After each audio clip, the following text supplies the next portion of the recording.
Te ho tafita ve ianao? Eto ambony tany angambany any tsy misy olona tsy te ho tafita zany fa te ho tafita daholo ny olona rehetra. Misy fanalahida reto ho zarainay aminareo Raha vao sambany ianao no mijery ny vidéo dia manasanao isabonina amin'ny page satria isan-kerinandro izahay dia mamoaka vidéo tahaka izao mampitombo na ara-panahina amin'ny fiainana andavanandro. Izay indray jerentsika androany.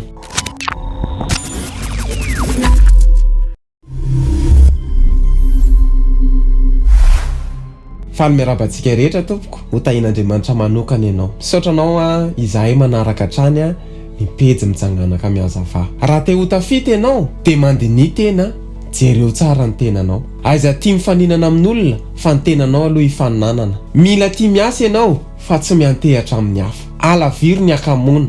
Aiza tia miady aman'olona, ianao ny fahavalo. Aiza tia mitantara fiainana amin'olona, maily foana amin'ny zavatra rehetra.